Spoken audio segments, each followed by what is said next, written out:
এই বছরটা কিন্তু অনেকদিন আগেই শুরু হয়ে গেছে।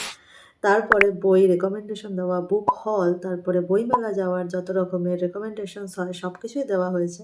কিন্তু একটা জিনিস যেটা এখানে এখনও আসেনি সেটা হচ্ছে বুক রিভিউ। আর এখন যেহেতু ফেব্রুয়ারি চলছে অ্যান্ড ফেব্রুয়ারি মানেই হচ্ছে মান্থ অফ লাভ, তো আমি যে বইটা রেকমেন্ড করব সেটাও সেই রকমই রিলেটেড কিছু একটা। তাই আমার আজকের বই হলো অর্পিতা সরকারের লেখা ভালোবাসার বিনিশুত। তো চলো শুরু করে দেওয়া যাক আজকের video. So hi everyone, this is Mistress World and you're of course watching Mistress World with another interesting video. If you're new here, please do subscribe, and if you're not new, please take lots of positivity and love from my side. তো আজকে আমি যে বইটা নিয়ে review করতে যাচ্ছি সেটা হচ্ছে ভালোবাসার বিনিশুত।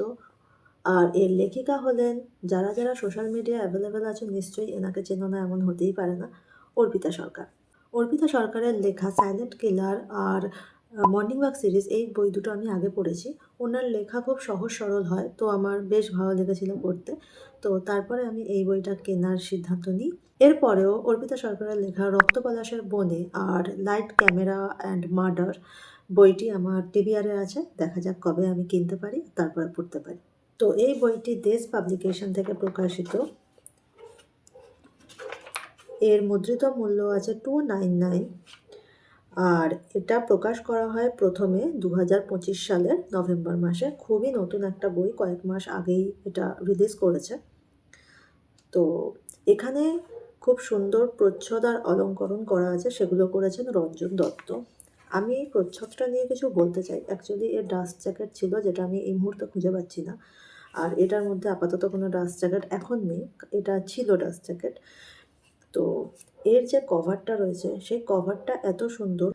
পুরো কভারটার সাথে যেইভাবে নামকরণ ভালোবাসার বিনিশুত, পুরোটাই একটা থ্রেড দিয়ে সুন্দর করে কাজ করা আছে, যেটা মানে দূর থেকে দেখে হয়তো বোঝা যাচ্ছে না, বাট সামনে নিয়ে দেখলে পুরোটাই খুব সুন্দর করে বোঝা যাবে। আর আউটস্ট্যান্ডিং একটা কভার। আর তারপরে এর ভিতরে প্রচুর ছোট ছোট অলঙ্করণ রয়েছে, যেগুলো কিন্তু ভীষণ সুন্দর। পেজ কোয়ালিটি বেশ ভালো। এই বইটিতে মোট 15টা গল্প সংকলন রয়েছে। তার মধ্যে আমি গল্পের নামগুলো একবার করে বলে দিচ্ছি, আর তাদের সম্পর্কে একটু একটু আমার যেটুকু মনে আছে আমি সেটুকু বলে দেওয়ার ট্রাই করছি। কারণ এই বইটা আমি 2025 সালের লাস্টের দিকে পড়েছি। তো ইয়েস, আমার যেটুকু মনে পড়ছে আমি এখন বলে দিচ্ছি। তো প্রথমেই যে গল্পটা আছে সেটা হচ্ছে অ্যারেঞ্জ ম্যারেজ। এই গল্পটা বেশ সুন্দর, মানে বই শুরু করার জন্য এই বইটা কিন্তু এই গল্পটা কিন্তু একেবারেই অ্যাপ্রোপ্রিয়েট। মানে এত সুন্দরভাবে মানে গল্পটা লেখা, বেশ ভালো লেগেছে আমার। তারপরে হচ্ছে 22 গজ বলে একটা গল্প। এখানে আমরা যেরকম নিজস্ব হবিকেও ভালোবেসে থাকি, এইটা কিন্তু সেই হবিকে ভালোবাসার গল্প। যেখানে একজন মানুষ ক্রিকেট জিনিসটাকে প্রচণ্ড ভালোবাসেন, সেই ক্রিকেটের জন্যই ওনার বিভিন্ন রকম সংঘর্ষ করতে হয়। আর এই নিয়ে কিন্তু লাস্টে উনি এক রকমের বিশ্বাসঘাতকতারও সম্মুখীন হয়, বাট এন্ডিংটা ভীষণ সুন্দর। তারপরে যে গল্পটা আছে রোলেক্স ওয়াচ, এটা বেসিক্যালি একজন দাদু আর নাতির সম্পর্ককে খুব ভালোভাবে দেখায়, যেখানে দাদুর কিছু করে যাওয়া অপূর্ণ কাজ বা ভুল কাজের জন্য নাতি সেখানে গিয়ে সেই কাজটা ঠিক করার ট্রাই করে। আর এর কিন্তু লাস্টের যে টুইস্টটা সেটা কিন্তু না পড়লে বোঝা যাবে না যে এত সুন্দর একটা টুইস্ট আছে লাস্টে। তারপরের গল্প হচ্ছে সিক্রেট। তো এই গল্পটা হচ্ছে আমরা যেরকম সমাজের প্রতি একটা দায়বদ্ধতা আমাদের থাকে, কিন্তু আমরা অনেক সময় সেই জিনিসটা কিন্তু ভুলে যাই। এই গল্পটা কিন্তু সেই জিনিসটাকে মনে রাখারই গল্প, যে সমাজের প্রতি আমাদের কিছু একটা দায়বদ্ধতা রয়েছে। সেই দায়বদ্ধতাটার জন্যই আর কি একজন মা তার ছেলেকে সেইভাবেই মানুষ করে তোলেন, আর তারপরে সেই গল্পটা এগিয়ে যায়।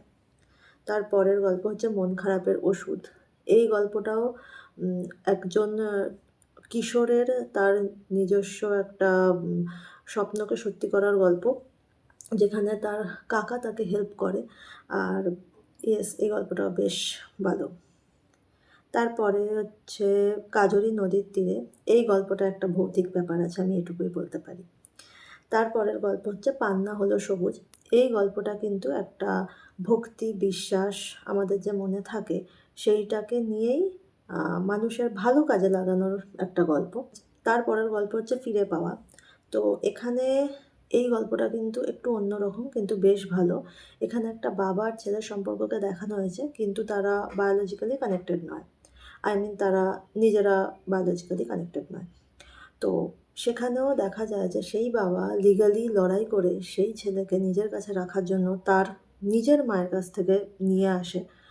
আর এই গল্পটাও একটা খুব সুন্দর উপস্থাপনা করেছেন লেখিকা অ্যাকচুয়ালি। বেশ ভালো লেগেছে আমার। তারপরের গল্প হলো সুখের চাবিকাঠি। এখানে কলেজ লাইফের বন্ধুত্ব দেখানো হয়েছে, যেখানে একজন খুব স্মার্ট শিক্ষিত মেয়ে, আরেকজন কিন্তু সে ইন্ট্রোভার্ট, আর আরেকজন কিন্তু সেও স্মার্ট, এডুকেটেড অ্যান্ড ভীষণ ভালো, কিন্তু সে কিন্তু একটু হিংসা করে।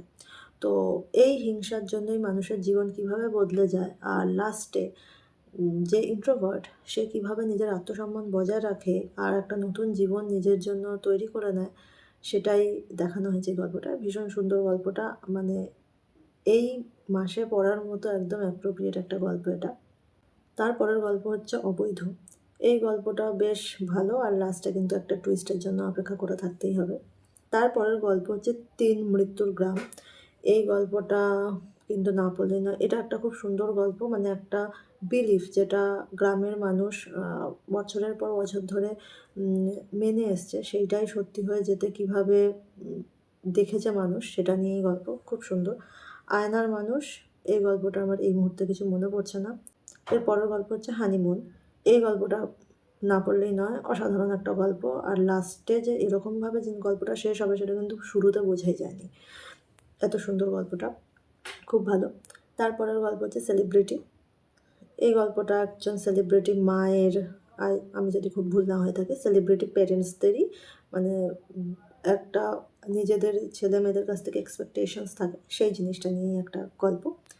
তারপরের গল্প মনের আকাশ। এই গল্পটাও পড়তে হবে। এই গল্পটা নিয়ে আমি কিছু বলবো না, কারণ আমি অলরেডি 14টা গল্পের একটু একটু জিস্ট দিয়ে দিয়েছি। তো ইয়েস, ভীষণ সুন্দর একটা বই।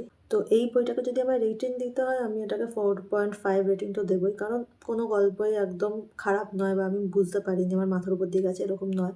আর ওনার লেখা ভীষণ ভালো, কারণ খুব সহজ সরল ল্যাঙ্গুয়েজ উনি লেখেন। আর কোনো কিন্তু ল্যাঙ্গুয়েজের কোনো ওয়ার্ডের কিন্তু কোনো জটিলতা নেই ওনার লেখায়। সো আমার বেশ ভালো লেগেছে বইটা। বেশ ভালো লেগেছে কী বলছি, আমার খুবই ভালো লেগেছে বইটা। আর আমি চেষ্টা করবো এর পরেও ওই দুটো বই, যে দুটো বইয়ের আমি নাম বললাম, রক্তপলাশের বনে আর লাইট ক্যামেরা অ্যান্ড মার্ডার, তো এই দুটো বই আমি ডেফিনেটলি খুব তাড়াতাড়ি কেনার আর পড়ার চেষ্টা করব। যদি অর্পিতা সরকারের লেখা ভালোবেসে থাকো, ডেফিনেটলি এই বইটা কিন্তু ট্রাই করার মতোই একটা বই। বিশেষ করে কভারটা এত সুন্দর যে খুবই ভালো লেগেছে আমার।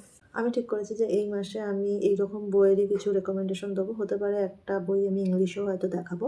যদি ভিডিওটা ভালো লেগে থাকে তো like, share, comment and subscribe.